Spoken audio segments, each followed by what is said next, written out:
tuning in this evening. We are so excited to have you here with us tonight. A special welcome to all of our families joining us from around the country who attend one of our Nest schools. We are so happy to have you as part of our Nest family. We are excited to kick off our fifth Nest Builders event tonight. And for those of you that are new with us, Nest Builders is our monthly parent educational seminar where we feature great advice from partnering with our friends around the country. And my name is Brittany Madonna, and I'm filling in tonight for our normal host, Danielle Hunter, this evening.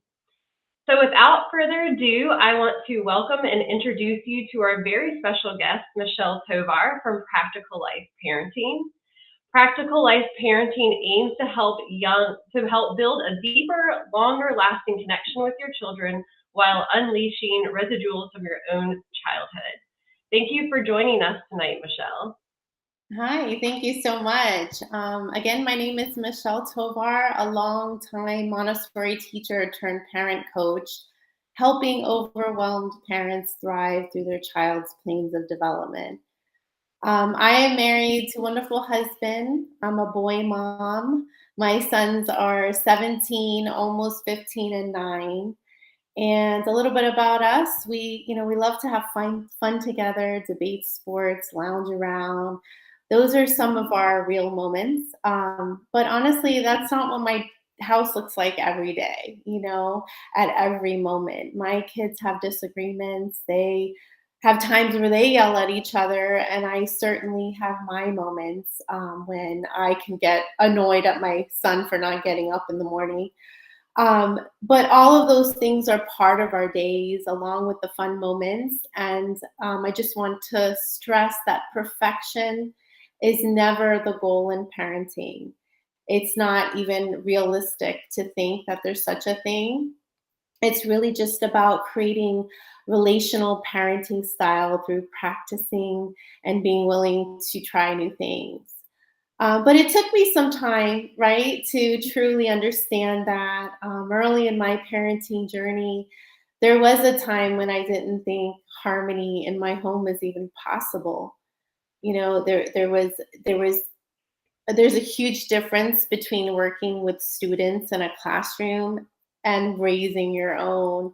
And so those early years, I'm sure many can relate, I was extremely tired and overwhelmed, and I just wanted everything around me to change so that I could do better. But what I realized was that I really had to be the one to change and to do better. And so if that resonates with you, if you feel like you have a lot of things working against you, or it seems just way too hard, I just want to share through my experience that you get to have a huge impact when you start taking ownership and responsibility and decide to do things differently. It starts to shift towards an even bigger impact. So now, as a certified parenting coach and a very seasoned mom, I deeply understand the challenges of parenting of different developmental stages in this modern world. We face new challenges that our parents did not.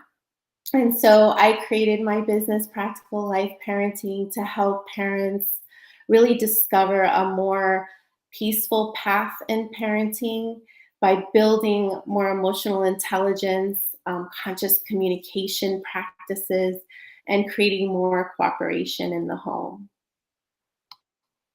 That's awesome. Well, thank you so much, Michelle. And I know tonight we're going to learn a lot about Practical Life Parenting. And if you want to learn more or set up a call with Michelle, jot down this address. You can go to theparentlifecoach.com.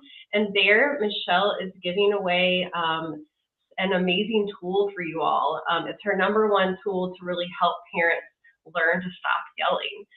So you can visit her website to get that, and we'll talk more about that before we wrap up tonight as well. So tonight, as Michelle said, we're going to be talking about the 5 shifts to transform your parenting, so you have less yelling and more connecting with your children. And we're going to start things off a little bit differently tonight. And we want to ask you, our audience, a question to help us kick off the show tonight. So if you are joining us via YouTube or Facebook, you can use your comment box. But we want you to share with us, what is the thing or the things that usually bring you to your breaking point? Is that, screen time, sibling fighting, having to repeat yourself over and over again, breaking the rules? Michelle, if you have any others to throw in there, feel free to throw them in. But let us know the thing or things that usually bring you to your breaking point. For sure. Definitely. I know for me personally, I think I kind of get to that point when I kind of mentioned it earlier when we're all kind of on different pages and we have to get somewhere and we're running late. And I think the reason why it's kind of triggering for me is because I've always struggled with time management. And so when I see my children struggling with time management, it's like a reminder that I passed it to them, passed the problem to them. So that's for me when, we're all on different pages. We have to get out the door and no one is kind of moving with urgency. Yeah. How about for you? I can definitely relate to that. And mine is similar, but it's the meltdowns that seem to spiral out of control. And they always tend to happen when I'm trying to get out the door to go somewhere, whether it's a school or an activity, and not really having the time to deal with it at that moment. And that is generally my breaking point. For sure. Yes, definitely. As I mentioned earlier, it's like we live in this modern world, right? Everything's so fast and quick, and that can be a huge challenge when your child is having those big storms or meltdowns and their needs are not exactly being met at the moment, or do you have the time to completely provide that? Exactly. And I do have, so it sounds like from our audience, a few that were being shared from our audience are repetition, accumulation of small things. I can definitely, that gets to me too. Mm-hmm. Or when a response to a direction is huh or what. So those are some good ones that our audience shared with us also.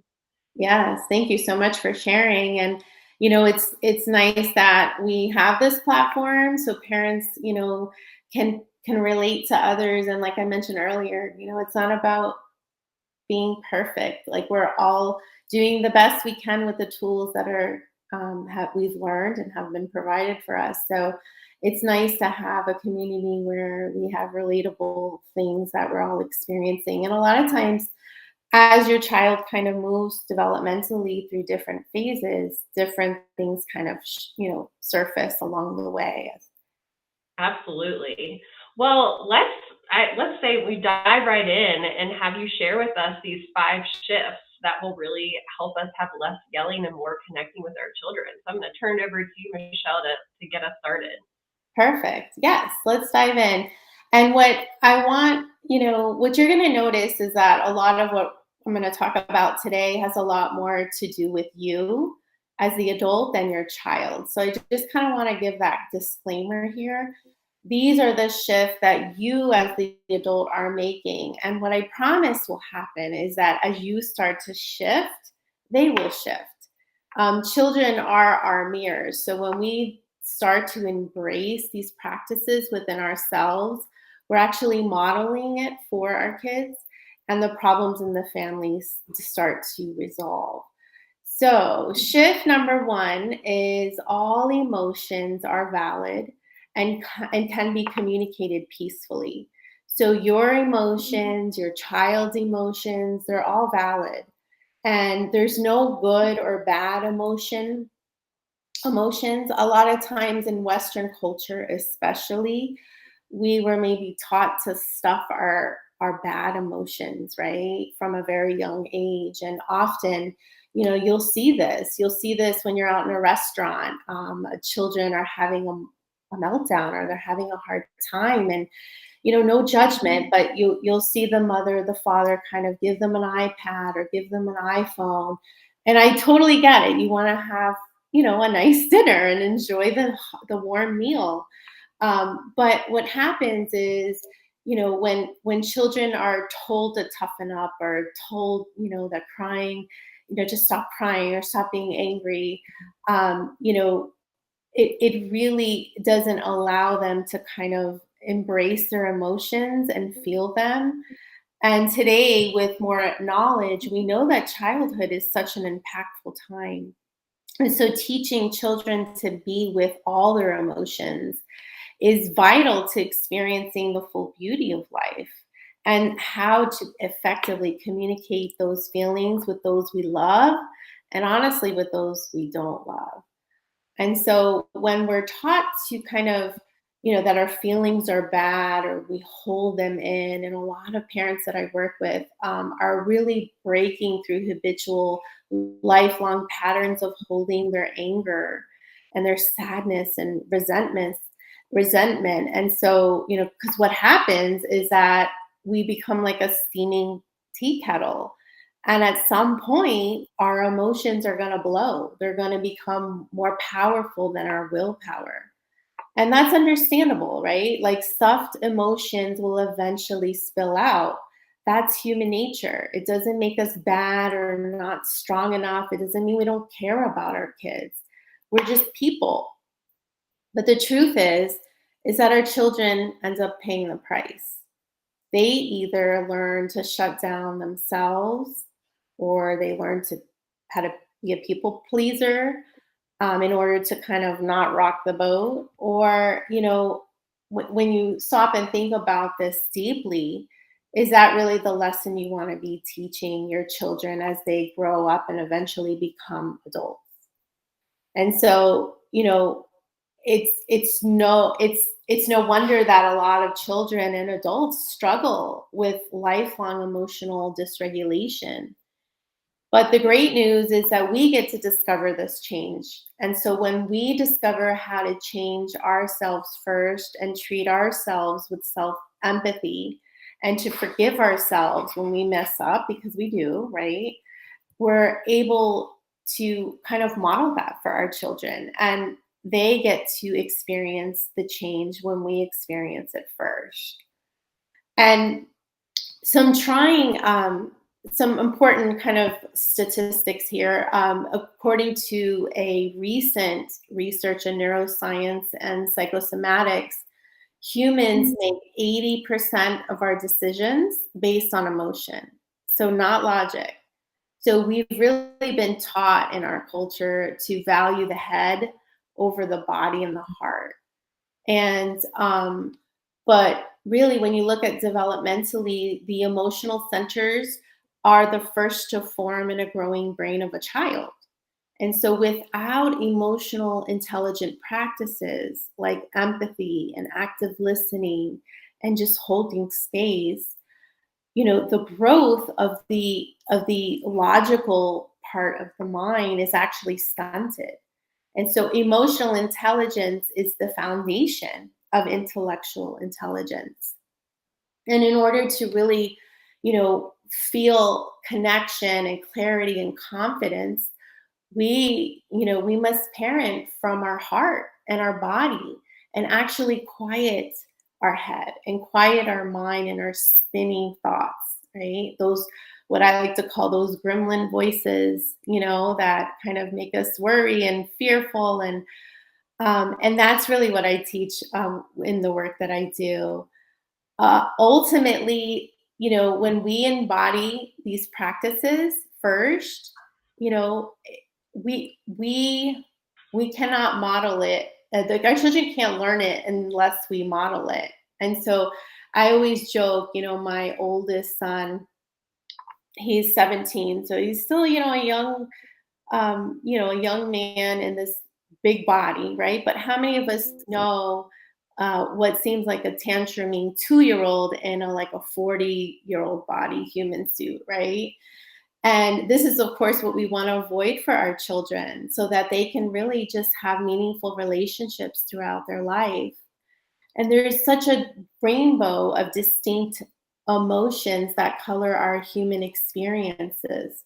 It's not just the common, mad, sad, or happy. And really just having emotional literacy and being able to feel those nuances and communicate them clearly allows us to feel all of these emotions and accept them in our children. Right. And those are so powerful, right? Because they help us connect more deeply with our children and with other people. Yeah, and that's great. It's a great reminder. My oldest is, he's a very tender-hearted child, and he's very emotional, and we walk that fine line a lot of, you know, is we don't want to turn him away from showing his emotions, but so it is a great reminder that it is important. There are effects of doing that as well. Absolutely. Yeah, because our homes are the child's first community, right? They're really learning how to be in connection and relationship with other people, but it starts in the home. It really Um, does. yeah, definitely. I have a sensitive child as well, so I totally understand what you're saying. So let's move on to shift two, embracing the truth that all needs in the members of the family are equally important. So my youngest son, the sensitive one, he likes to sleep in his bed with like face down with this sheet over his head and like pillows and stuffed animal tucked all around him. And although I worry, is he going to get too hot? Is he have a breathing hole? Is he having enough ventilation there? I know that there is a need for him to feel safe in the dark when he falls asleep and comforted. And so I know that this is the shift of like knowing that that need is just as important as my need to get out the door on time, right? Yeah. The old model of parenting, that power over is more of like, you know, you're just do as I say, your needs don't matter. And so we're really kind of making that shift and understanding that that old way has an impact on the self-esteem and children just really feeling that they need to be people pleasers or even that their needs don't matter. And so children, they're complex, they're intense, right? They have a lot of needs. They have needs for safety, for significance, for validation. They need to be heard. They need to be seen. They have a need to express themselves and be creative, just like adults do. And so a lot of families have conscious and unconscious dynamics at play. And so we all have generational patterns of maybe trauma or abuse or patterns of communications that have just been brought down from us from maybe 6 or 7 generations ago. And so the work here is to really just name those conscious and unconscious dynamics in your family so that your children can learn that it's safe for them to do the same. And as conscious parents or empowered parents, peaceful parents, there's so many names for it nowadays. We're really just doing the work at courageously seeing our children, through a brand new lens, and just instead of seeing them through this like lens of scarcity and competition, we can choose to create this community knowing that there's enough affection to go around in their family. There's no reason to fight over it. There's no reason to fight over validation or significance or being heard. We don't have to fight to get our needs met. We can create this non-hierarchy relationship based on truth. That is, there's plenty of it to go around for everyone.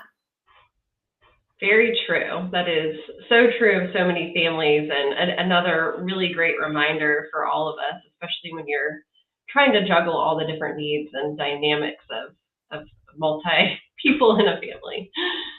Absolutely. And those core human needs, those psychological needs are, it's for everyone. But it doesn't matter whether you're at the end of your life, the beginning of your life, in between. We all have these human needs. And so when we're just looking at it from the lens of seeing the child also, worthy of getting their needs met, then we really can kind of create that ecosystem within our family.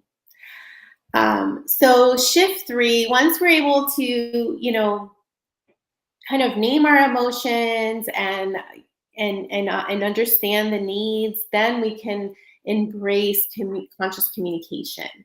And so, really understanding that this is a skill set of knowing how to share your needs, your feelings, your emotions without blaming and shaming or that anger. And so, we probably have all experienced a relationship in our life or know somebody, right, that's have said to us, well, if you hadn't done the thing, then I wouldn't be so angry. Or you made me lose my temper. Or I'm sad because you did this. And that is really the communication of codependency and enmeshment.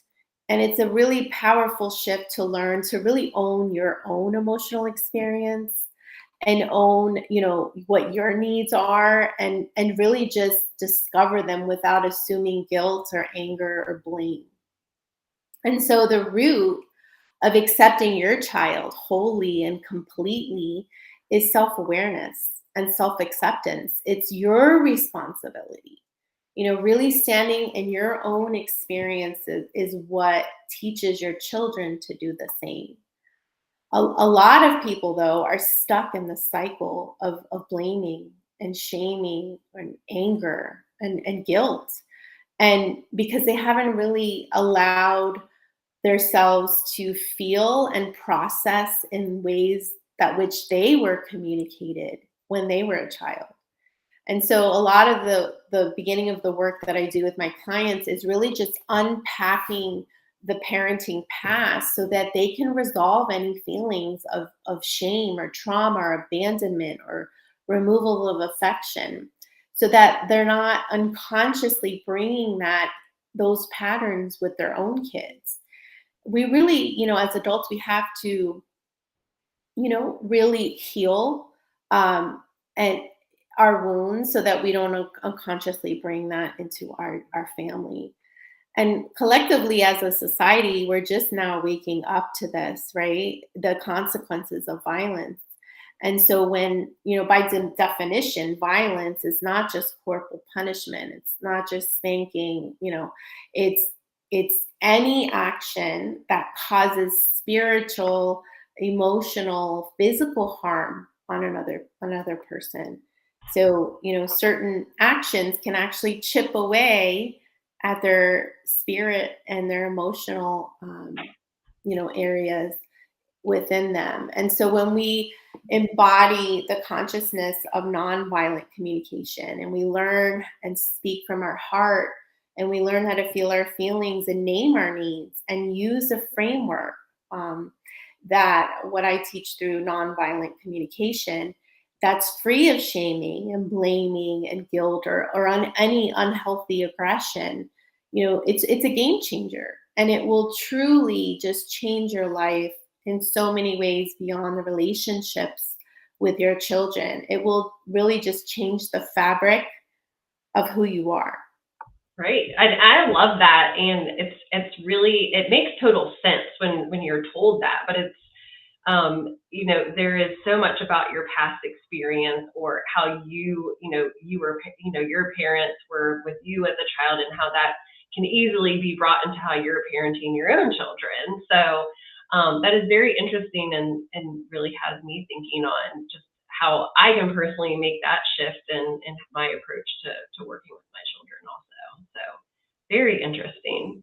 Yeah, we all have room to grow, right? We all have areas that we could kind of, reflect and maybe change and do better or just see, where is that feeling coming from? Or why am I so Absolutely. upset that my child did this? Like, where is that coming from? And kind of dig deeper to figure out what are the true feelings and beliefs underneath that. Right. Like you said, the root, there is always a root cause. And that is so true. So that is great advice. All right, I'm going to shift gears just for a moment before we have you unveil the final two shifts. But we have another poll question for everybody.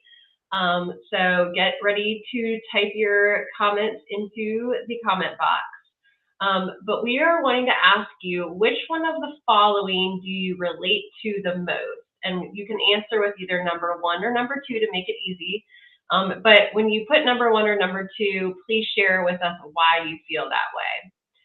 So number one is, are you often not in the right state of mind to communicate your child or access better discipline tools?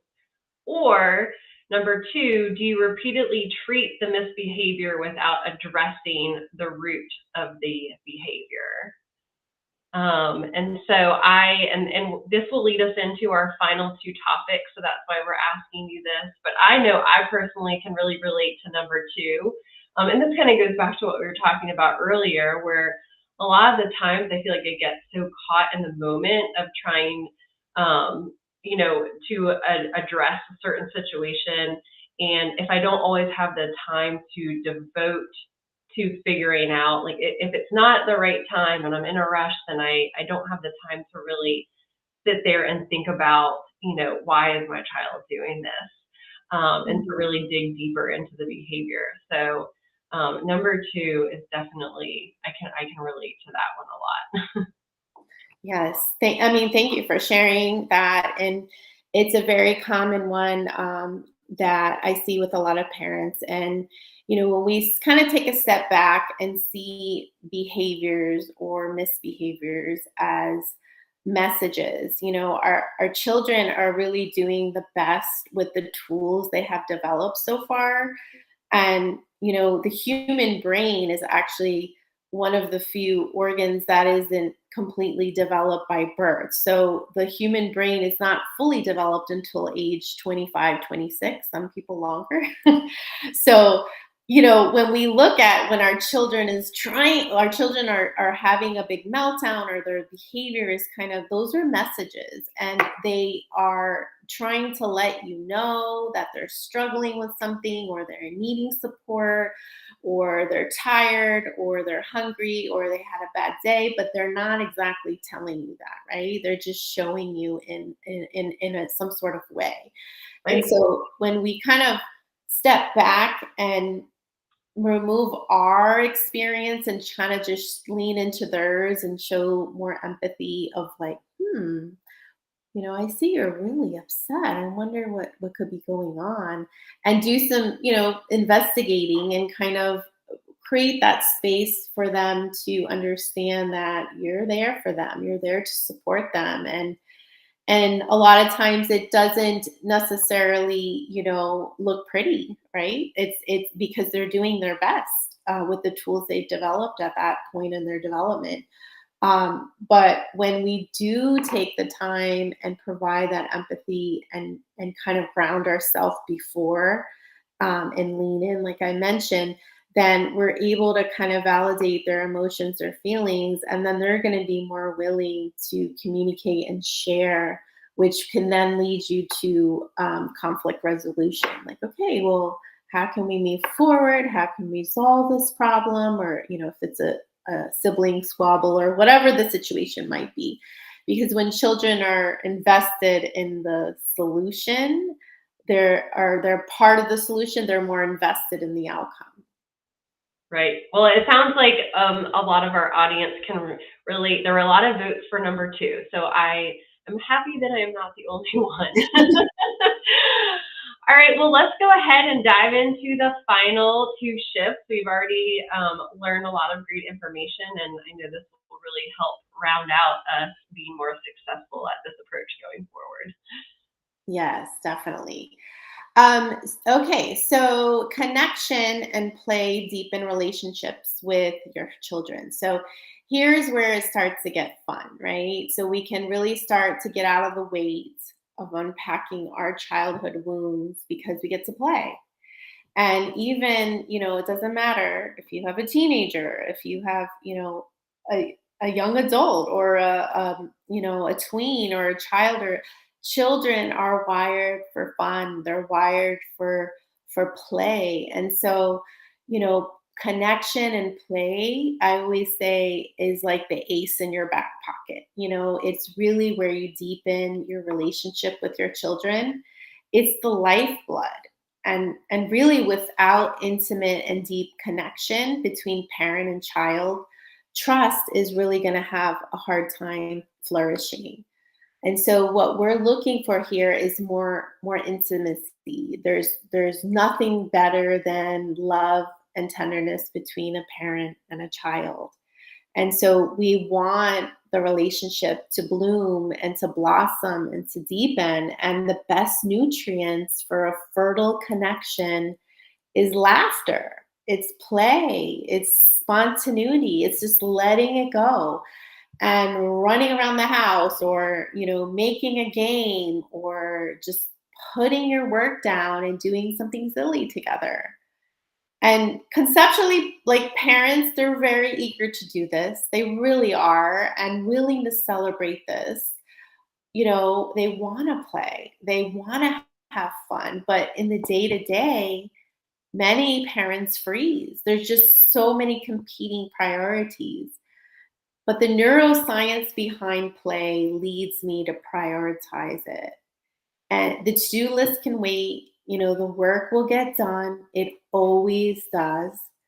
And if I can be so bold, what's happening on our screens, on social media, the news, our favorite shows, it's not as important as the connection with our children.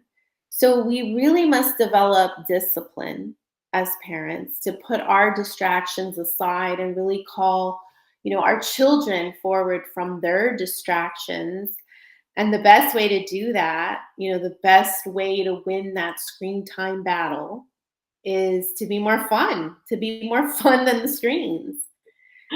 And so, a lot of us have buried our inner child and we've forgotten them, and our inner child is longing to come out. And maybe, many of us have learned as children that we had to all hide our authentic childlike nature. But what if you were tomorrow, when you came home, what if you were to announce like um, a dinner with no utensils, or a picnic, or pulled out a can of whipped cream and made a mess with them, or just something fun like making art, or just something that you could do. How can you, as the parent, cultivate a sense of trust and faith in just remembering how to have fun, and how to tell stories? My children love when we tell them stories, and it could be from when we were younger, or I remember when they were younger, I used to kind of make up stories using them as characters, and they absolutely love that. Um, my work as a coach is really just to support parents to shift any beliefs that are keeping them away from the playful parenting approach. We're not here to like create rules around parenting or schedule, fun. It's more about softening the edges and making this a priority. And plus, you're going to have so much fun doing it anyways.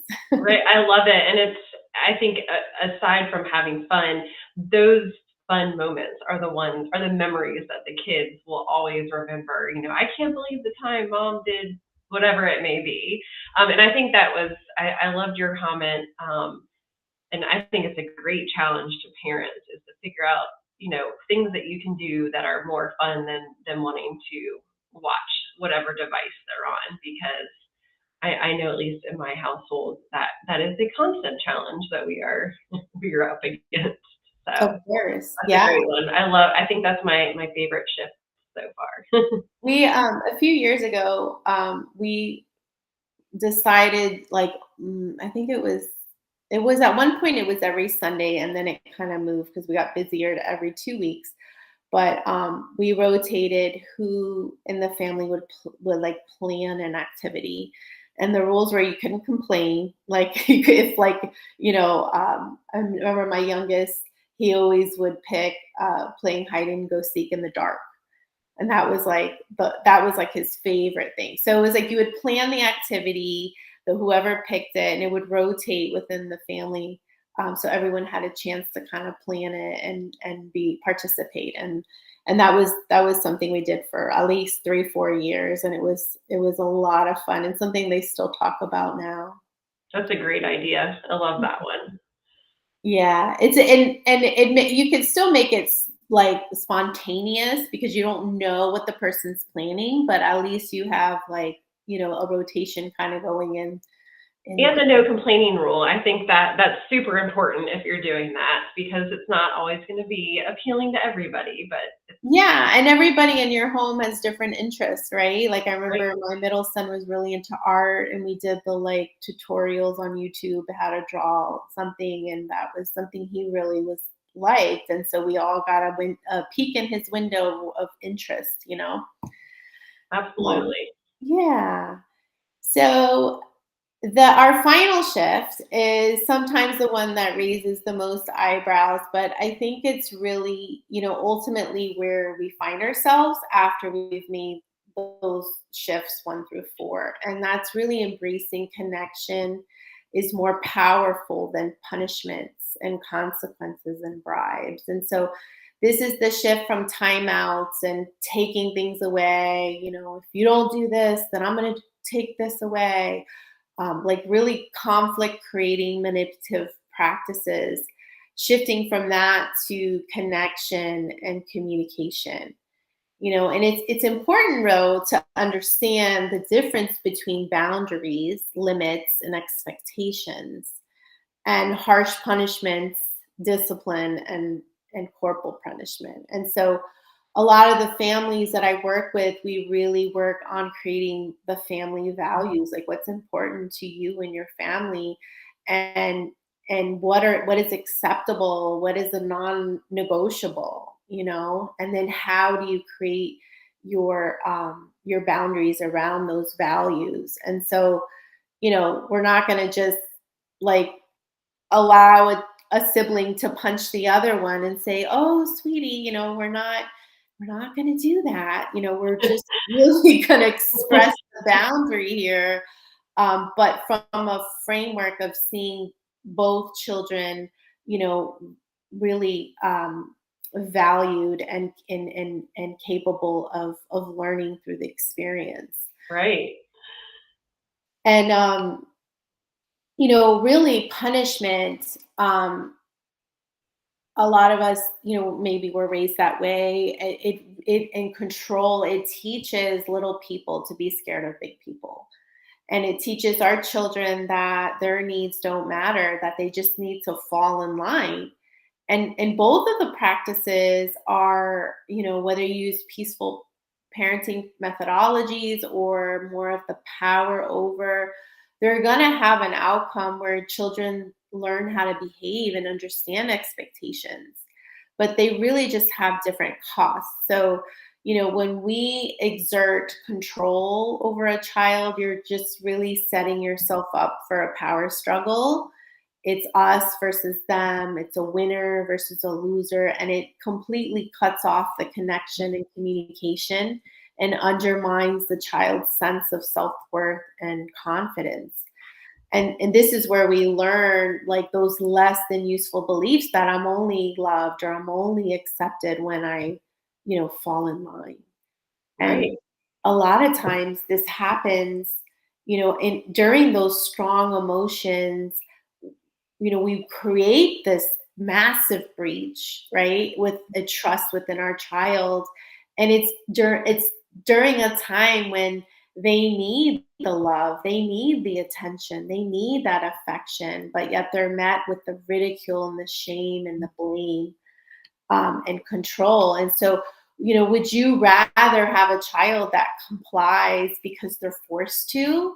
Because one day that could be from like an unethical boss or a partner that won't say no or hear no. And so, would you rather that they have a clear sense of personal confidence, that they know where they end and another person starts, and they have a clear sense of their values and integrity as taught by you,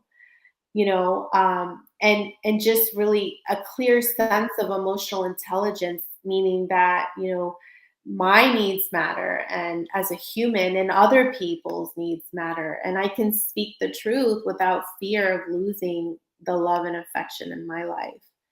And just to be clear, peaceful parenting is not permissive parenting. It's quite the opposite. It's very engaged and collaborative, and it's what I like to call active parenting. And it's really the opportunity for you to choose for your family a more collaborative environment, with the values and boundaries and commitment that matter most to you. And and just powering all that up with communication skills, and again, that nonviolent framework that I spoke about, and emotional literacy and emotional intelligence, because children really learn, so much more when we speak to them than when we yell at them. And they feel so much better just honoring the family boundaries and limits when we communicate them peacefully towards like a solution collaboratively. For me personally, this shift happened for my family when we learned like better communication tools, and we're very loud, expressive, passionate family. And so just really implementing better tools to regulate emotions, to communicate without labels or judgment, and just more love and understanding made a huge difference for us. And often, we'll have our Sunday sit down dinner, and we'll have like family meetings, and we're able to kind of discuss and collaborate and agree and disagree on specific things more peacefully. I do love that, and I know that it is challenging, when you are trying to communicate and the emotions kind of continually rising, and then the volume getting really loud, and then but it is so true that have when you can kind of keep your emotions in check and just have and talk with the child, it keeps everybody calmer. It is very hard to do, and I also think I know in my own personal experience, I have always been one to kind of have the consequences. And the hardest part is making sure you follow through. I might set them. I'm like, oh gosh, now I actually have to follow through with them, and there is definite danger in doing that also. Right.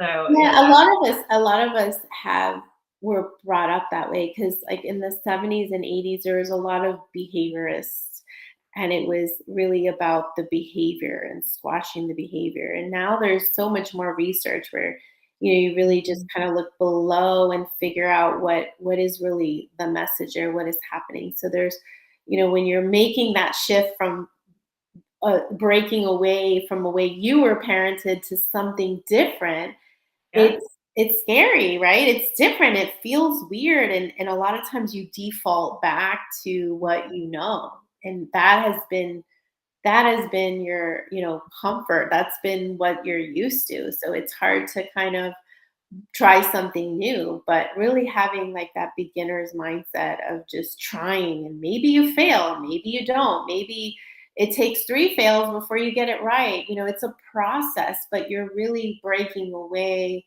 from that pattern into something more expansive, and really giving your child the skills that they're going to take onto their adulthood life, and be able to communicate better in the workforce or whatever they do in their life, in a more peaceful way, and without having that blaming, and within the relationships that they have.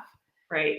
No, this is great. All of the information you have shared with us tonight. And sadly, we are coming up on time, and we still have a few more things that we want to ask our audience, and make sure we leave some time for our Q&A at the very end. But you have really given us a lot to think about as parents, and these are all great resources that we can reflect on and try to put into play in our own personal lives.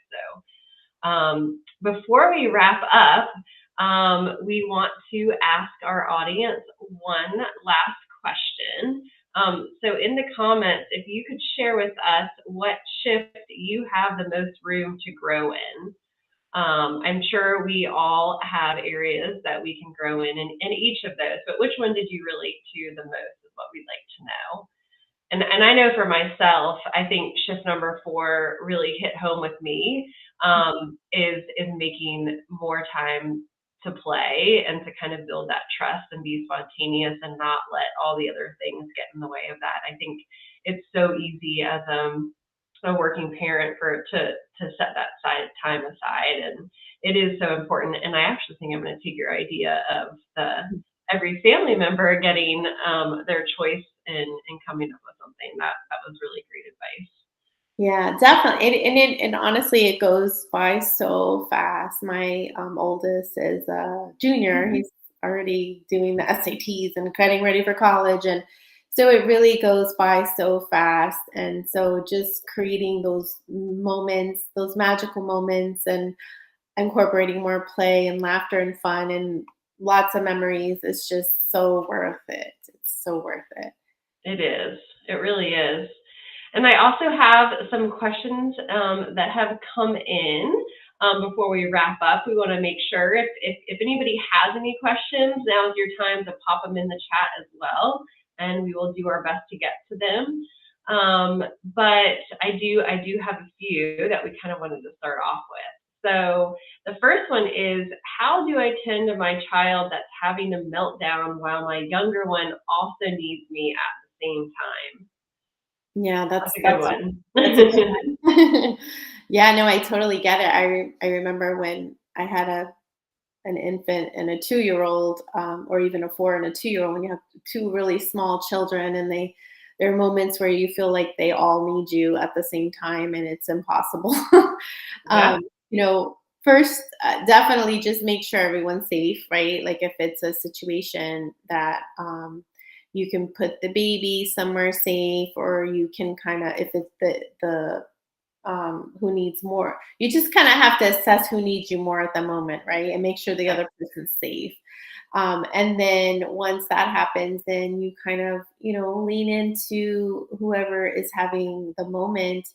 And, there's something like an acronym that I work with my clients in. It's really just anchoring down, like you're dropping that anchor in this harbor. And that really starts with you. It's just really, maybe a couple deep breaths, maybe just, saying something to yourself. I know sometimes crying can be triggering for parents, or they just want it to stop, or they just, that not knowing what to do can be really kind of nerve wracking. And so kind of regulating yourself first so that you can then lean in.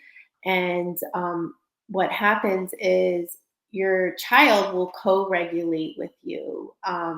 So children really need the adults in their lives to co-regulate their emotions.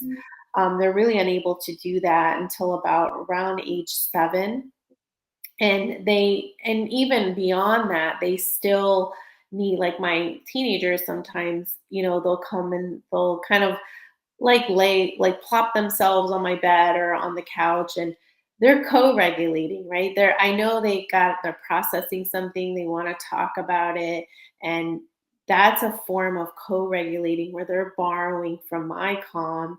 And sometimes I'm just listening, sometimes I might say, would you like a suggestion, or would you like some advice? But I bring that because whether it's a younger child or an older child, they're really going to come to you for that calmness and that peace, and to really settle their emotions and that safety net. Great. And so really just making sure, both children are safe so that you can tend to one, and then obviously, you move on to the other one. Awesome. That's a great advice for everybody. All right, I have another one is, when my child is having a big meltdown, what can I do instead of sending them to their room to validate their feelings? That's a good one. Yeah, definitely. Yeah, I know. And that kind of goes back to like the older model of timeouts and sending removal of affection, or you kind of go deal with your emotions in your own time, where we're really kind of shifting into kind of meeting the child where they're at, right? And validating their feelings, acknowledging their feelings and validating them, and then letting them borrow from your calm. Because if their lid is flipped and they're really just kind of, their emotions are online, they're unable to access the logical thinking part of their brain, which is that prefrontal cortex. So they really need that self regulation to kind of calm down and get back online, so that they can access that communication, that reasoning, that problem solving. That's not going to happen when their lid is flipped. So they really need you to kind of get them to that point. And so sometimes in that moment, it's not the time to have a teaching moment or address an issue when their emotions are all out. It's really just about getting them to that place, of calmness and understanding, and then you're able to kind of move into the communication and problem solving. That's so true. I have learned my lesson the hard way of not waiting until the calm happens. And so I think that's really great advice and super important. I think we have time for maybe one more. Um, so so at the beginning, we really talked about kind of hitting that breaking point. So what is your recommendation if you do lose your cool and in front of your child? How do you recommend addressing that with your child after the fact? Yeah. Yeah, that's a great question. It kind of goes back to what I mentioned before, like perfection is never the goal. And we can let our children know that we as adults, we make mistakes too, right? It's part of life. And when we make a mistake, we apologize.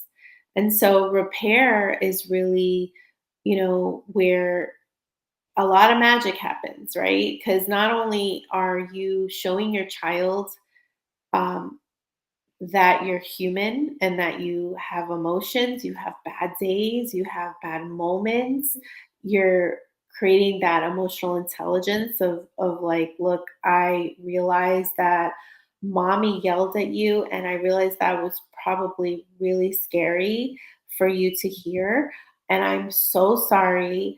I really needed to just, have a moment. I had a bad day at work, or whatever it is, but just tell them what's going on for you, and how what you're committed to do moving forward. Next time mommy is feeling very overwhelmed, or next time mommy had a really bad day at work, I'm just going to, make myself a cup of tea, and then I'm going to have a moment to myself, and make sure that I don't spill into the yelling again. Does that work for you, or is there anything I can do, to help you in those moments? So, and then you can kind of ask your child, like, well, they can help you kind of come up with solutions as well. You never know; they come up with amazing ideas. But I think repair is so, impactful to, use, because you're not only teaching your child that mistakes happen and they're okay. It's what you do after the mistakes to make them better, and we're all working on things, right? We're all working on improving ourselves in different ways, and so I think that teaches them way more than if you just kind of brush it under the rug and don't ever talk about it. Right. No, that's great advice. Well, it is hard to believe it, but it is time for us to wrap up this episode of Nest Builders. And Michelle, thank you so much for joining us tonight. I think you gave all of our listeners some great advice to help better their parenting, and it really has been a pleasure having you. Awesome. Yes. Thank you so much for having me join your community. And to the parents out there that carve time, whether you're watching it live or watching replay, you could be doing anything on a Wednesday evening, but it just really shows the commitment that you have to pour into your families. And if you want to dive deeper with in this work with me, please don't hesitate in reaching out and booking a free session. Or if you want more information on how to use the Keep Calm tool, which is my gift to you, just visit my website and book a call with me, and I can walk you through how to use it. I'd love to get to know you and your family dynamic. And again, thank you so much for having me, and I hope everyone has a great evening. Wonderful. I'm looking forward to picking up that free tool myself. In the meantime, before we head out tonight, make sure you mark your calendars for our next Nest Builders event on December 12th. We are actually going to be joined by 4 of our school directors from around our country in our first ever director roundtable. And we will be discussing our most important core value, kindness, how it is important to them, and how we incorporate kindness into our schools. You can sign up and learn more by visiting www.thenestSchool.com/nestbuilders. Until next time, thank you for joining us, and we hope you all have a wonderful evening.